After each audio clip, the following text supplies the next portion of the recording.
Well, hello there and welcome to another Commands and Colors Ancients replay.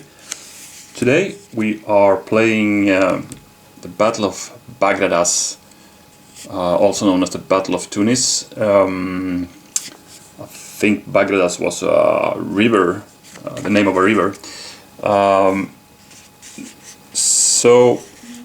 This scenario was supposed to take place 253 BC.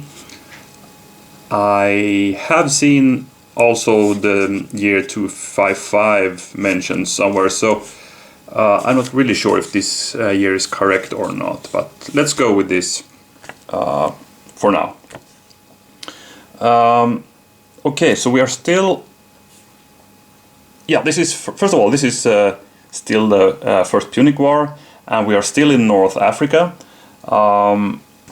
So we are following Regulus here, who's the leader of this expedition of Romans in Africa, or the invasion of Africa, where they try to put an end to the First Punic War here by conquering Carthaginian lands and force them to retreat and, well, basically beat them.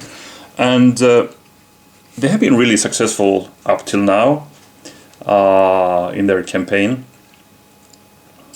And Carthaginians has, well, they had some well,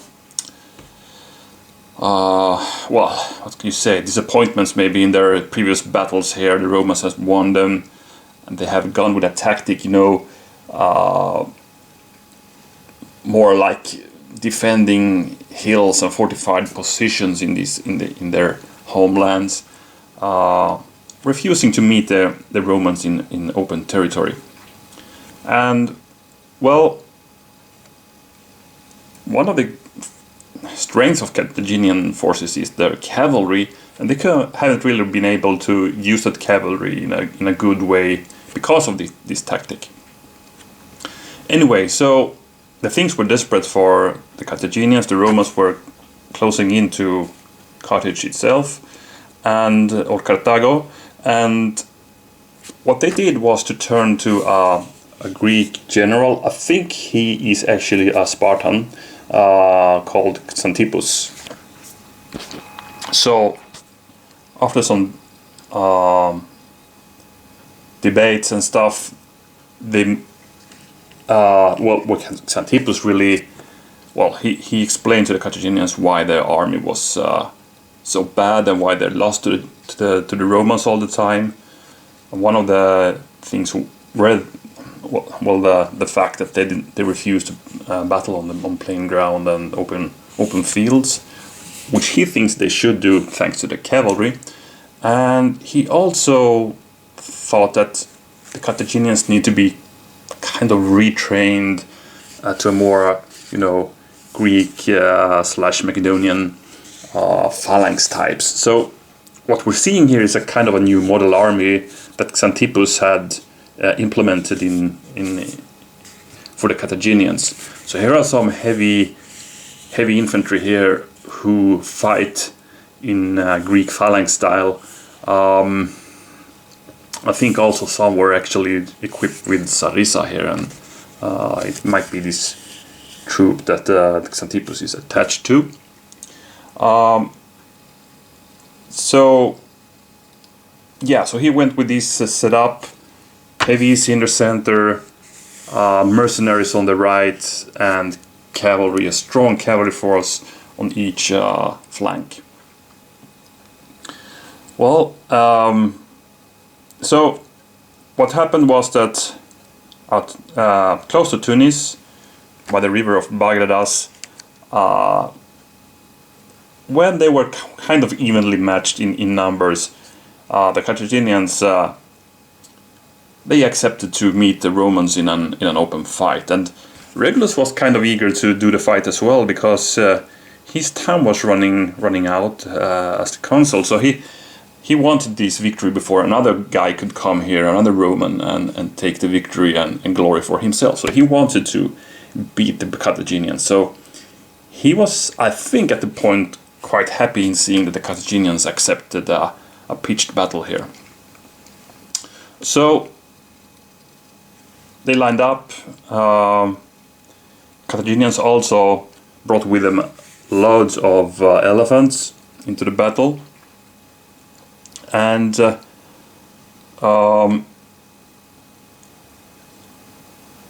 as we can see, the Romans were set up pretty traditionally here with the velites line, a big velites line here, legionaries and triarii in the back, and the Roman cavalry in the center. I'm not really sure what these light cavalry units are. Maybe they are some locally recruited medians or something. I don't really know actually, but well, from what I have read, the Carthaginians were very much more strong in cavalry, and they have, you know, like 3 cavalry units on each side, 2 of them being lights, and the Romans have actually 2 on each side. So I don't think they're too much more powerful here as the cavalry towards the Romans actually, but it was really the cavalry who won the day in this battle, because the Carthaginians started with sending in their elephants, and they managed to reach the lines here of the Romans, but of course the velites was really valuable in the fight against the elephants here. But more importantly, the Carthaginian cavalry did charge the Roman ones and force them to flee the field. So the Carthaginians won the cavalry fight and could press on with the cavalry from the sides towards the infantry line, who at that point were engaged with the Carthaginian ones here. So this really spelled the doom for the Romans, because the cavalry could do the attacks in the flanks and rear of the Romans. Also, the elephants did a good job here, apparently. The Romans did, though, have a bit of success. Over here on their left, the Carthaginian right, which was composed of these mercenaries, which are these warrior units here, they actually managed to push them and through the lines actually, and even closing in to the Carthaginian camp. And it was really, it said it was the Roman allies actually who were the main force here doing this. And after the Roman army did disintegrate in this battle, and by the way Regulus was taken prisoner, there were so much a killing. I think the Romans had, I'm not really sure, was it like somewhere between I don't know really, 12, 16,000 men, somewhere there are the numbers. I think it's well over 10,000 men at least. And it is said that only like 2,000 of those survived this battle, and not that many came to be prisoners. So most of the Romans were actually killed there, and it's really crazy. And but 2,000 about managed to escape, and I think it was actually the guys who did beat the Roman, or the Carthaginian mercenary troops here, who made the breakthrough. They could somehow break off from the battlefield and flee towards the fleet waiting for them, that they could escape. So after this battle, it was of course a disaster, and this really spelled the end of the Roman invasion of Africa. So from this on, this war was fought basically on Sicily. Yeah, so that's the short story of this battle, and yeah, the Carthaginians were really saved by the bell here. And let's check out the war council then. So Carthaginian army is led by Xanthippus, I suppose a Spartan. They have 6 command cards. They move first.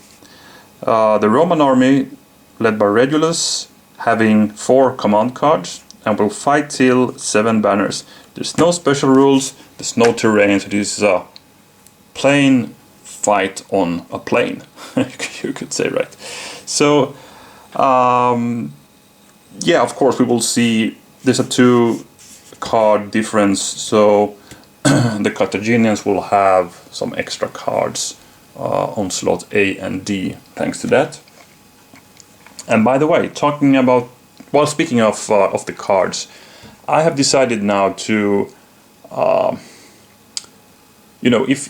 if any side gets the first strike card, I will actually allow that side to get another card on that same slot, because I don't want the first strike to really occupy a whole slot here, because it's really restricting the card play by occupying a whole slot there, especially when I'm forgetting to play it all the time, as you have seen. But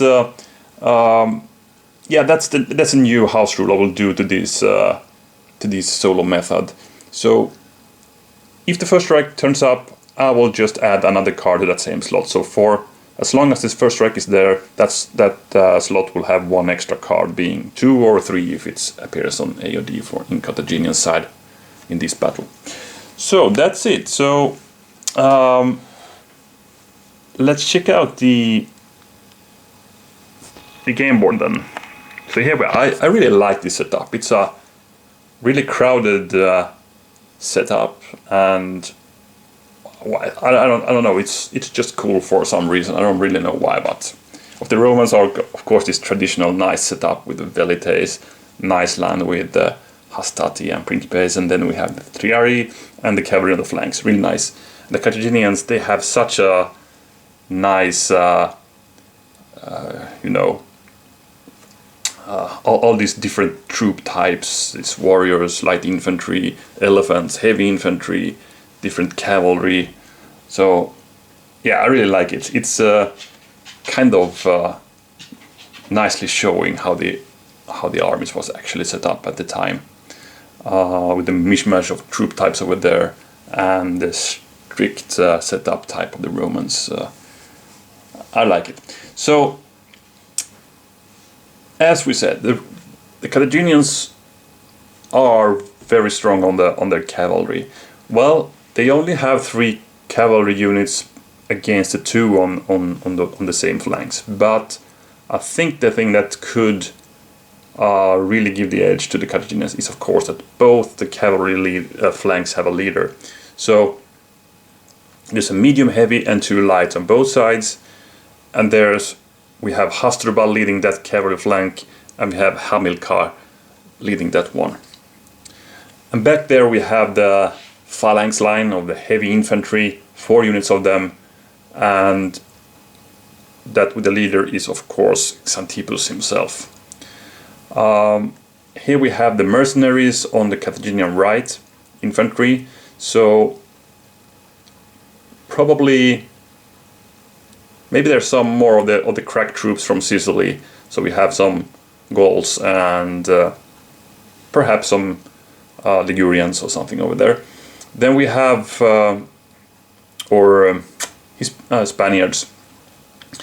Over here we have the Elephant Corps, and that's 3 units in this game.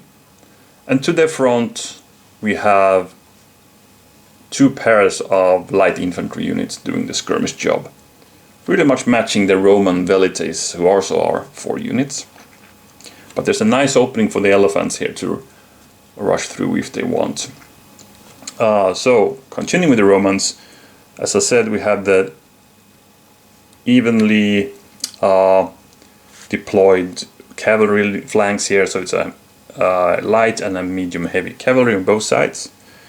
In the center we have, or more in the main infantry line I should say, we have the auxilia, so we have Roman allies on both flanks actually, 2 units each, and then 4 units of medium heavy infantry representing the hastati and principes there. And we have Regulus on the right hand side and an unnamed leader here on the left hand side, and those are backed up by these 2 units of triarii at the baseline over here. So that's the setup, and pretty evenly matched in number of units, I'd say. I haven't really counted them, but it's It's really even here. So how should we play this? Well, I think, well, both sides could be interested in getting the battle to the opposite side, making them more crowded and cramped towards their baseline, I guess. The Romans, I think, will try to keep the cavalry tied to their main line, while the Carthaginians could see an opportunity to do some cavalry charges here. I could see that happen.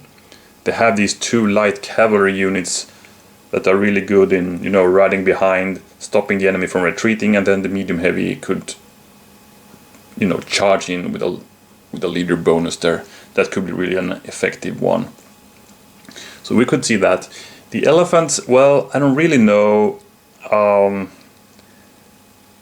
if we want to keep them exposed to the the velites here. I might want to screen them with the skirmishers here, and then slowly moving forward the main line with the elephants and doing the rush at the really end. That would be nice if that could be pulled through at least, because, you know, if it's possible to do a combined elephants and charge by the warriors, that could be a hard blow on the Roman lines. But anyway, I think the main plan for both sides is actually close in, see what happens. Romans will of course try to get the chance to target the elephants with the velites at an early stage as possible, so they could eliminate them or even start rampaging in their own lines. That would be nice. But let's see how it goes. The Carthaginians really need to protect those guys, that's for sure. And it takes at least, well, from the initial setup, it would take at least 2 turns for the velites to be able to reach them. But let's see what happens. So I think by that we just start the game.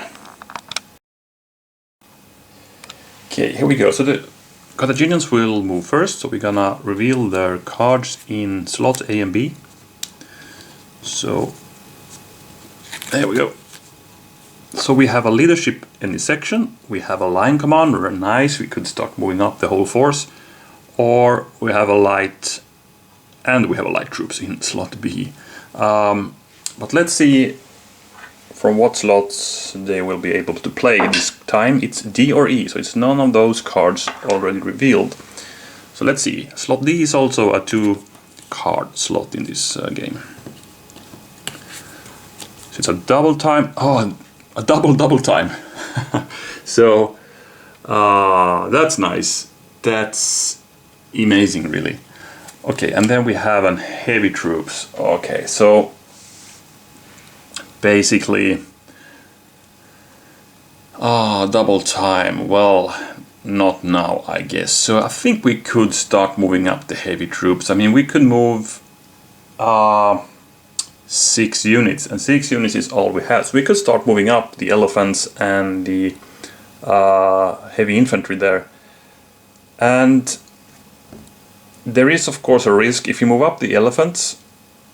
The velites will be in range if they dare to move up 2 hexes. So they could start pouring in loads of javelins on us, because they can move up here, then throw a one die attacks, and if they manage to get that dreaded retreat flag symbol, then it's not really good. So I might really actually want to wait with moving up those elephants. I want to keep those guys safe, but I will anyway play the heavies. Oh, we got a 7th heavy there, but let's see. Yeah, maybe I should actually move that guy to... I was thinking, I have a line command here, so it would be nice if I could attach these infantry into one line. Let's see if that's achievable. So I will activate.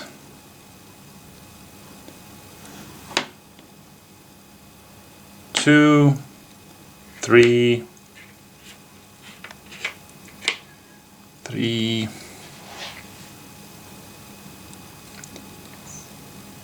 4, 5, 6, I think. So what I will do is moving back these elephants behind the screen of light infantry. This means we could, let's see, let's move up these guys first. Nah, let's do it like this anyway. These guys march forward. No, this is not going as I thought. Let's see.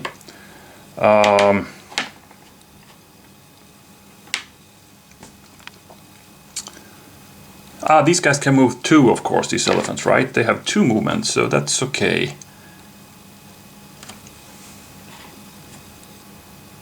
So they should move out of the way then, like this. And now I move these guys sideways, meaning I have linked my warriors with my heavies. So these guys need to stay. So let's put up these guys then,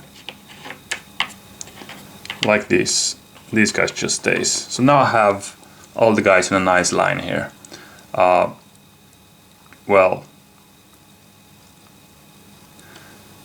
since I didn't move that guy, I could move this guy instead.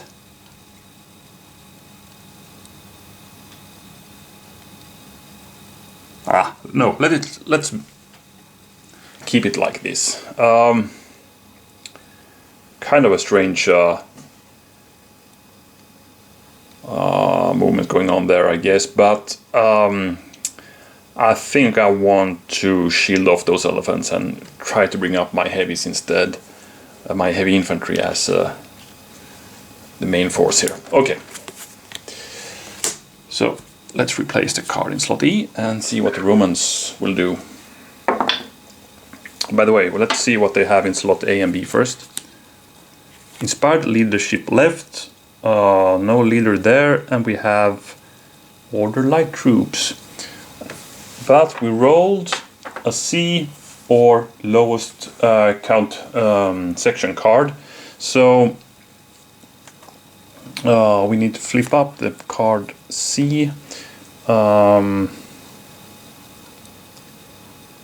I guess both these actually count as section cards in this system. So that would be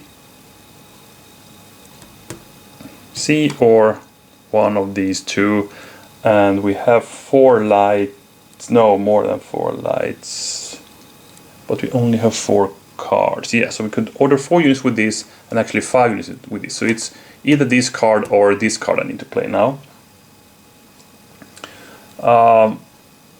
And when seeing these cards, I think it's very nice that we didn't move up the elephants, because the velites would have rushed up with the light infantry card here. Anyway, we could start some skirmishing already if we want to move the lights.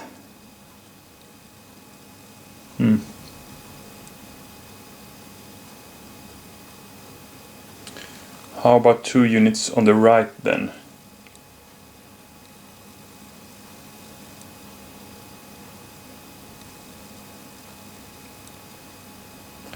I don't know.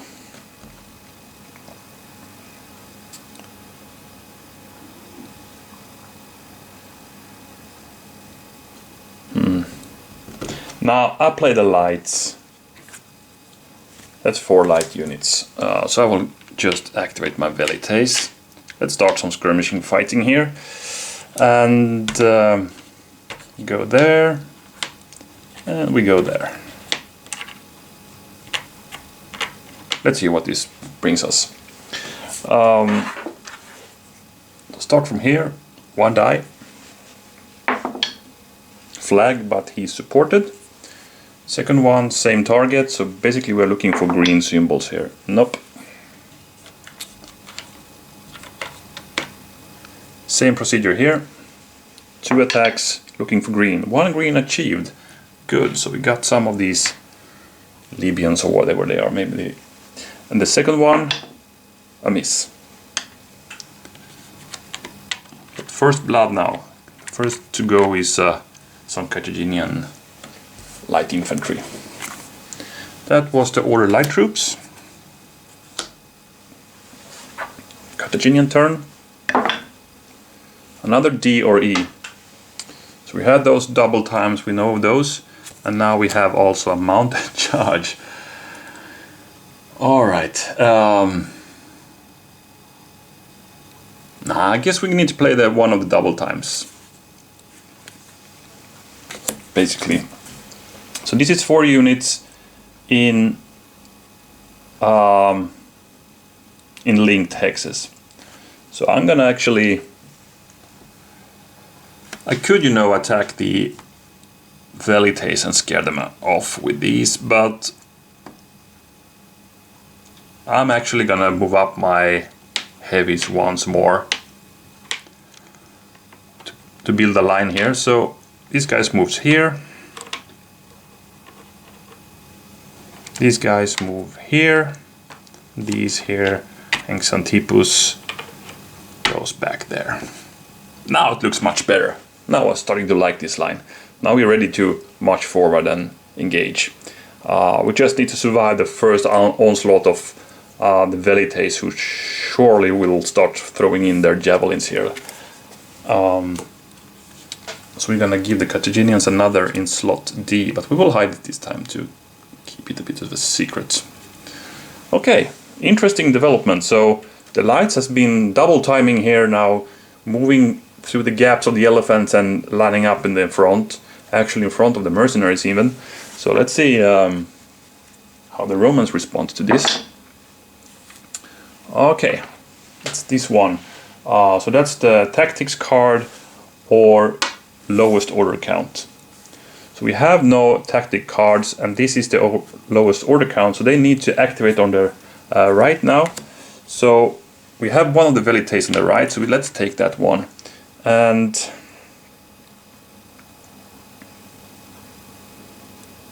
why not also add that to the harassment here? So we just move them up here. At least they can take one flag now without losing any blocks. They can go 1, 2, 3, 4 back here. So of course there's also danger that the Carthaginian light cavalry will ride back here, but I think they cannot reach this hex. But this hex is the important one. Ah crap, I don't like this.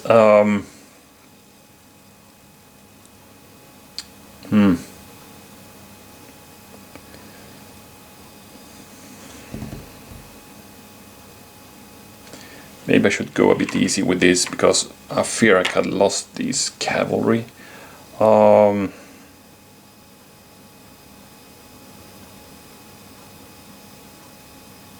Let's just bring up the mediums up there instead. Alright, so we have one attack, but it's a 2 dice attack, and this time I will target the heavies who approach there. Hoping for some red symbols. Nothing though. That was a miss, but we have started to harass the Carthaginians who are lining up there. That was slot C. And it's the Carthaginians. C or lowest order count. So they will actually have all the cards except this one.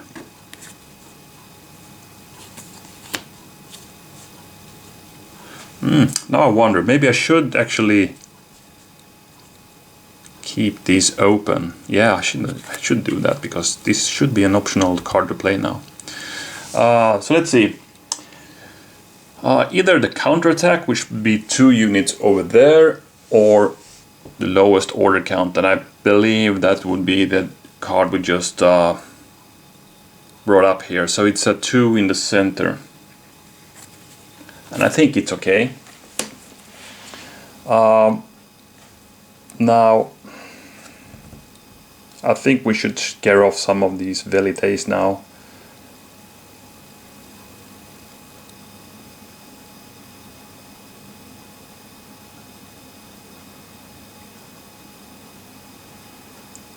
I still want to keep my line, so I think actually we'll go with some skirmishing then. And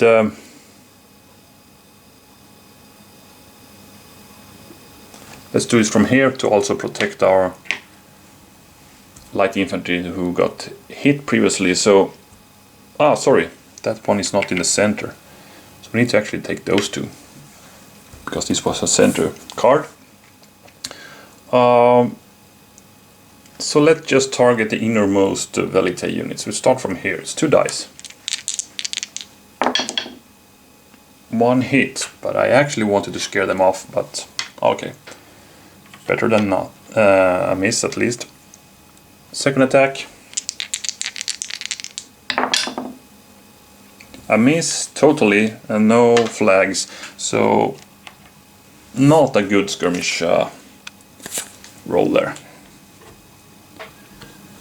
And this was slot D. Okay. Romans.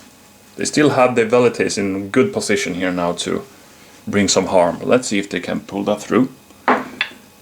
C, D or E. So we have at least 3 slots to choose from, and those cards are still hidden. It's a counterattack, that would be 2 in the center. We have leadership any section, and we have mediums. So if we want to activate the Velites, we actually need to play the counterattack in that case. The leadership could start bringing up some support troops here, or we play the medium and start moving up the line here.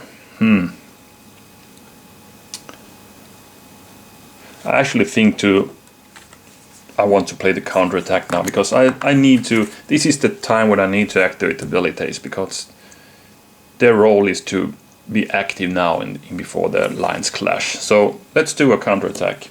So that will be 2 units in the center, and I will try to hit the heavies as much as I can. So I will target that center medium, center heavy infantry there first.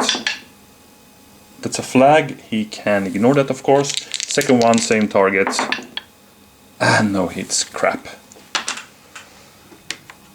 That was a waste of a turn actually. Let's see. Yeah, let's play one more turn. But we need to replace the card in slot C first, and then it's the Carthaginians. A, B or C. So now they have the line command if they want. They could also activate the loads of light troops now. But you know what, I will go in with the line command now. It's time to move the big line forward. So I'll play a slot A card and activate the whole infantry.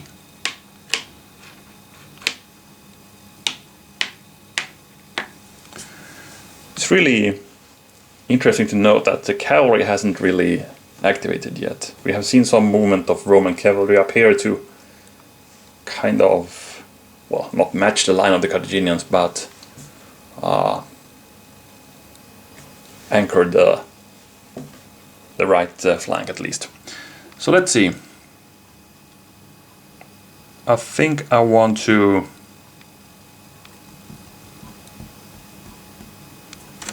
scare off those guys with some heavy infantry. Let's see. We want to hit. It's basically the same. Let's drift against this tile a bit. So I will attack here. I will attack here. I will also go ahead and attack there. The lights will move forward. Xanthippus will actually move here, giving some leader support also in this attack. And these lights move forward.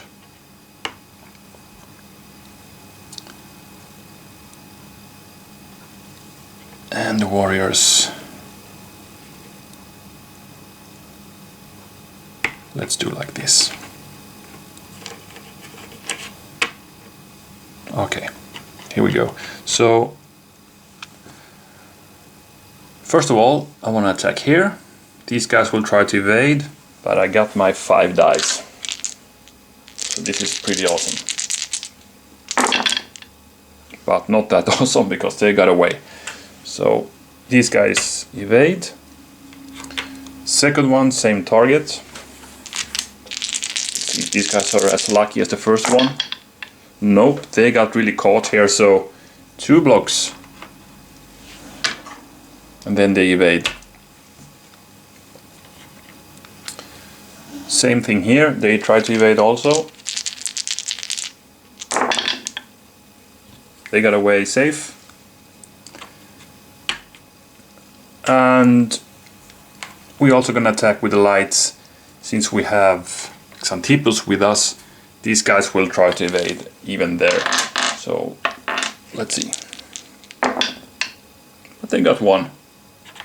So loads of velocity losses here during the retreat.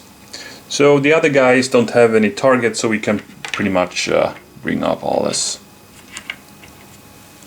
used. So interesting line command from the Carthaginians there. They are really pressing forward with the infantry now, scaring off those pesky velites harassing the Carthaginian movement here. So yeah, we'll see what the Romans will do. Here we have the new cards for the Carthaginians. It's a 2 center. So let's play the Romans also. A or B, okay. So that will be inspired left leadership. Still no leader on the left hand side. And then we have 2 units left, okay. So we cannot spot any Carthaginians that are unsupported here. So